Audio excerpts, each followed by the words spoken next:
Well, let's go to the big rich town, y'all. I forgot Atlanta was first. Don't nobody want to look at them. I needed to do power anyway.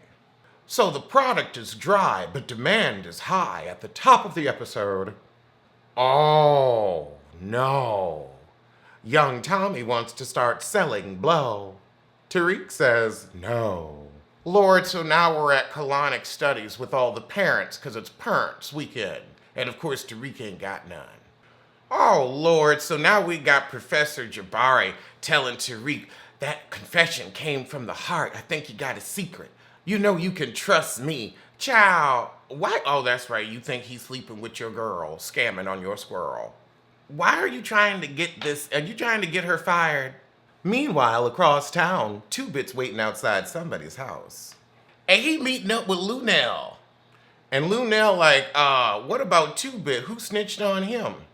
Since you got out so early. Oh, this is Two Bit's mama.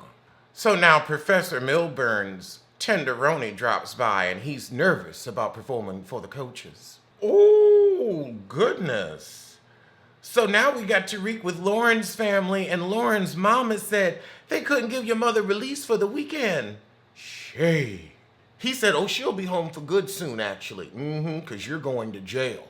Oh, goodness. So Tariq and Lauren go upstairs to have a little conversation, and in walks the thieving heifer from last season. What's her name?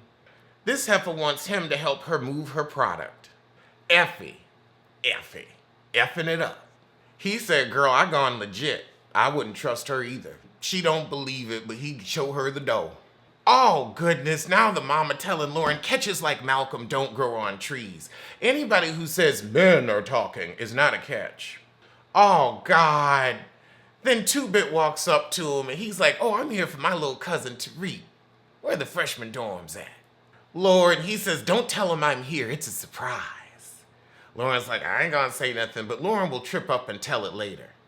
So now Jabari meeting with his editor, or his agent.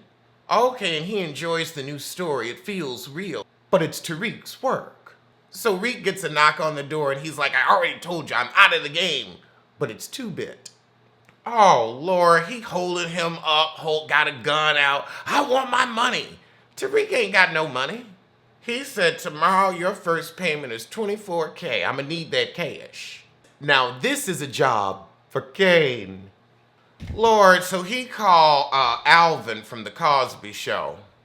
I don't know why he thought he was gonna get some money out of that trust. Again, call Kane. 24, like, how often do you think you're gonna let him run your pockets?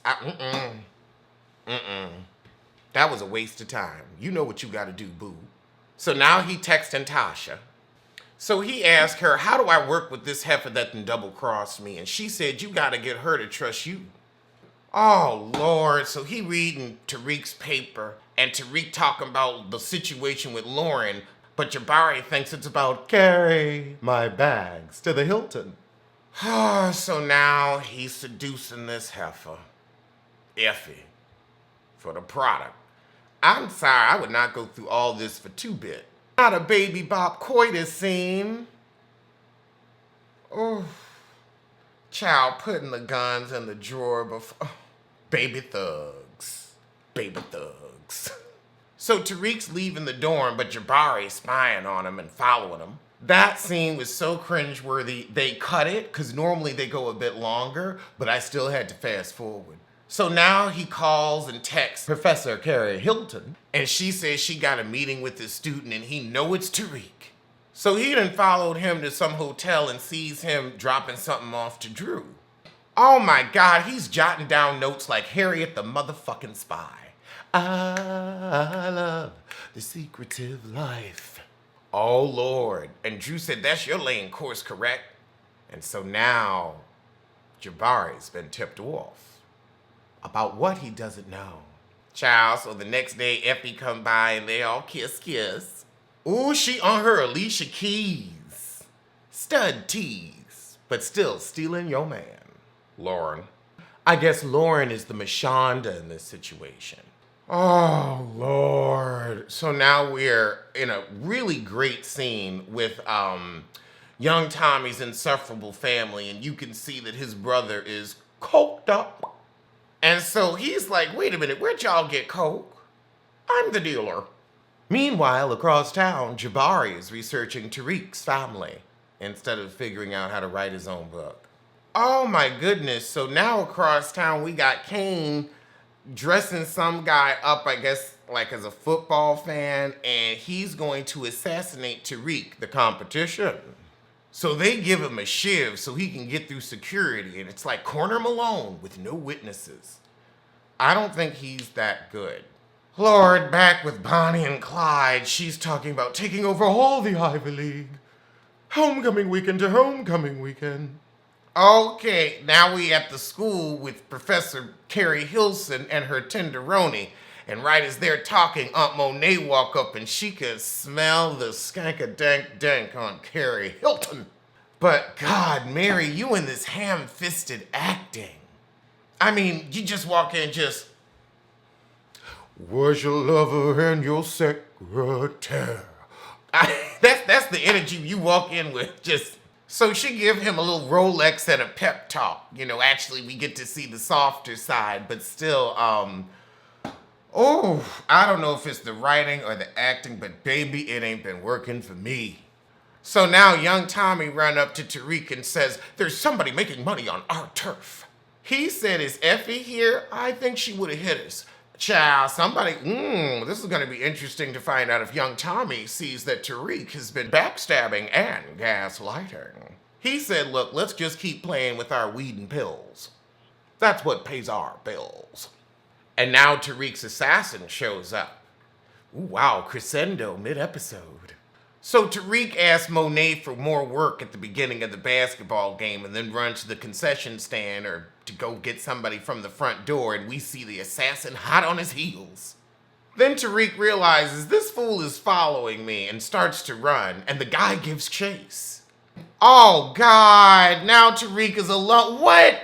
Literally, like this guy starts, like you were around so many people, you really could have been like, hey, what are you doing? Like, instead you run off alone, oh Lord, and you left your little gun upstairs.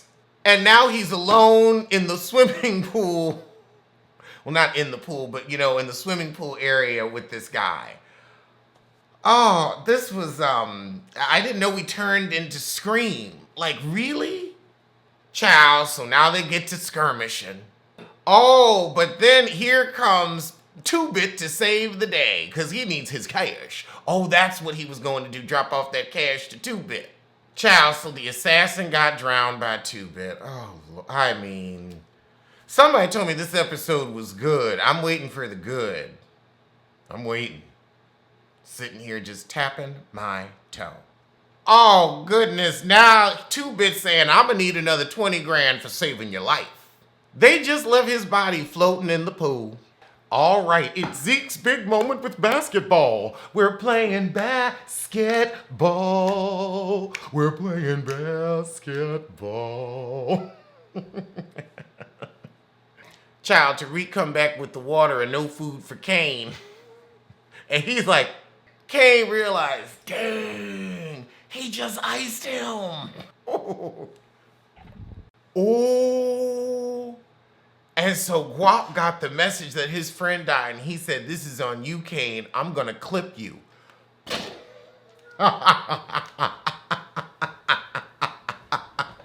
Shimmy. Oh, my God. It's what he deserves. So Kane leaves the game. Meanwhile, Zeke has a fabulous moment on the court. He done kept Effie waiting, and she sending fuck you texts. But then she runs into baby Tommy. I didn't know you were here. Ooh. And she tell him, well, I'm the one that got played. Tariq blew me off. And he's like, oh, so he's been lying. I knew it. I knew it. And his sister walk up and expose her as the dealer. So child, like all the tea is just spilt, just all over the table. She said, well, you should get something from Tariq. I'm sure he has some left over. And he's like, wait, I was cut out? Oh, yeah. Baby Tommy is mad. So now we at Zeke's party. Oh, Lord. So now we got the basketball players trying to get the sissy to go with this girl. Pfft, please, he's waiting for Drew. Oh God, now Drew show up and the two sissies is arguing in the pisser. Really? I mean, come on, girl. You know he's got to play the role. Oh. And you really think this is where he's gonna come out? Oh my God. Girl. And I mean it. Girl. God, Drew, like, I feel like you should understand the world enough. You ain't out and proud, so why is it your responsibility to make him just the poster boy for gay basketball players? I'm sick of you. You are doing too much. The pussy ain't that damn good. Oh, Lord. So they leave the club, and they get jumped by the guy whose brother ended up getting killed, and he stabs Zeke. Oh my God. Okay, that was a good, intense scene. So right before the GTG guy shoots Zeke in the knee to mess up his career, Drew tackles him, the shot misses, and Drew damn near kills him. Oh my, now that was a good little moment. So Zeke was okay. Zeke was able to get up. It looked like he didn't get hurt. We still don't 100% know. Okay, I was holding my breath. Okay, so Zeke is okay. Good. I, didn't want that to happen to him. Monet yelling at Drew, keep him away from the business. You trying to get the bussy and go and blow the game. So now Drew go over to the heifer that Kane's hiding out with, and he said, girl, just so you know, I'm going to let you know, I'm going to get you hip to game. People are looking for Kane, and if I know he here, they know he here. You may want to deal with it. Child, she threw that door open so fast. Oh, she said, get out. This ain't no safe house. She ain't new to it. She true to it. So he tell Kane what happened to Zeke. So he says, this is Ma's fault. This ain't me. She's with Tariq. So Drew asked Kane to body the GTG and end it for good. I agree. Kane said, I was going to do that anyway because that's how I am. Meanwhile, across town, Tariq calls Tasha, and he tell her about the assassination attempt. So then Tasha calls Tejada in prison. Oh, she knows about Monet. She's like, I know who you are. This ain't no joke. And she said, we all one big happy family now getting rich off my son's back. So did you order that hit? Okay, so now Monet and Drew are going over what happened with Reek at the school. They realize Kane sent the GTG, but now the GTG is mad at them. Oh, Lord. So Drew said, yeah, I made the call for Kane to go on and take care of the GTG. And Monet said, well, he too far gone. That's the last thing he gonna do for this family. So they gonna get rid of Kane? Oh, now GTG said the whole Tejada family's fucking dead, but he's going to come in with a blaze of glory. I think he's just gonna drive in, pow, pow, pow, pow, pow. Ooh, child, he cutting the power to the building outside right now. Ooh, child, he got the silencer. It's precision. With that baby mustache. So, child, there are only 3 of them there. 2 of them get shot real quick, and now we got the last one. Pa, pa, pa, pa, pa, pa, pa, pa. Girl. Now he begging Kane. So he leaves him alive and says, I want half of everything from now on. So across town, Zeke's run over to Professor Carrie Hilson's. So now Kane comes home. Diana answers the door, and she's very upset he sent GTG after Tariq. She said Monet made up her mind. You abandoned me, and you don't live here anymore. Diana gave him some money and said, take it, get out of the city. Oh, and she shed a tear. Good acting. That was a genuine tear. Take a lesson, Candace Dillard. He walk out, Monet just standing in the window. Ah, now we have Braden getting ready to confront Tariq on his untruths. Tariq says, well, I would have trusted you, but your judgment with the Nancy Drew heifer. He said there's no business anymore. You can run it with Effie. Meanwhile, across town, we got Jabari downloading their damn app. So now Monet and Tariq are meeting at the carousel. And she says, look, I wasn't trying to kill you. That was Kane. She said, look, you ain't got to worry about Kane no more. He's not even a part of the family. But he's still running around, so I'd be concerned. She said, look, your mama can't call Lorenzo ever again, but we ain't got no beef. She said, look, if Kane comes for you and you kill him, I ain't even mad about it. But if you look to kill him, then I'ma get you. So he rees up with the work. And that was the episode. That was cute.